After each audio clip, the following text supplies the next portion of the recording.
សួស្តីមិត្តទាំងអស់គ្នាសូមចូលរួមច្រៀងលេងជាមួយនឹងខ្ញុំទាំងអស់គ្នាណាចាសួស្តី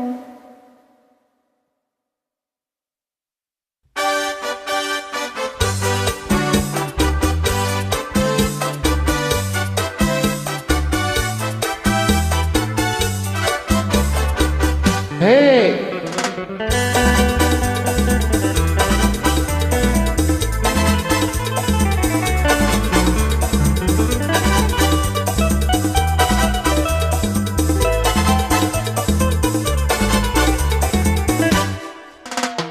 អូទៅណាមកណាពាំងវ៉ែនតាធំល្អណាស់ស្រស់ស្រីក្រមុំសំអើយសំមិនមែនបញ្ចោខ្ញុំអីអត់មែនណាត្រសម័យអាប៉ូឡូមិនគិតខ្លួនឯងជីស៊ីក្លូតែដូចគោមកចឹងញ៉ៃស្រីអូឡានបងកំពុងដាក់ក្នុងហាង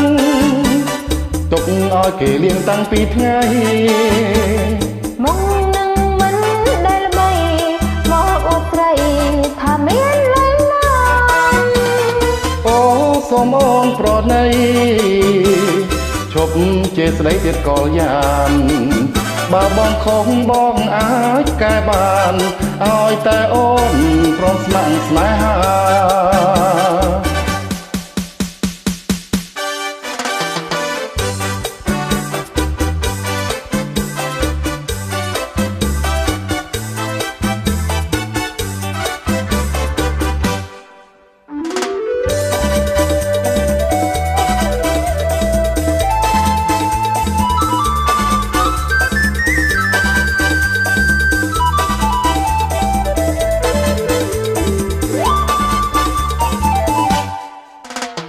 អូ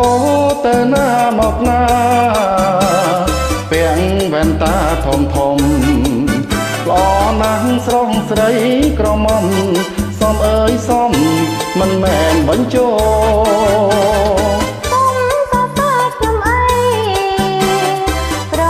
សម័យអាប៉ូឡូមិនគិតខ្លួនឯងជីស៊ីក្លូតែដូចគោមកចឹងញ៉ៃស្រីអូឡានបងកំពុងដាក់ក្នុងហាងទុកឲ្យគេលៀងតាំងពីថ្ងៃមុខនឹងមិនដែលល្បីក៏អួតស្រីថាមានលុយណា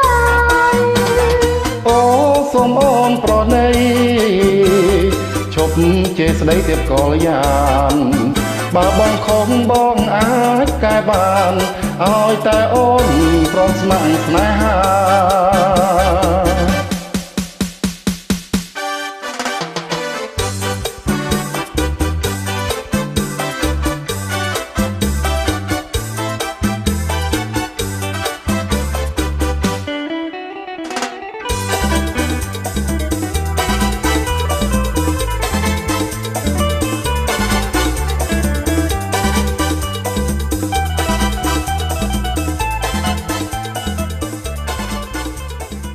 បាទសូមអរគុណច្រើនដែលបានចូលរួមច្រៀងលេងជាមួយនឹងខ្ញុំទាំងអស់គ្នាណាចា៎បាយបាយ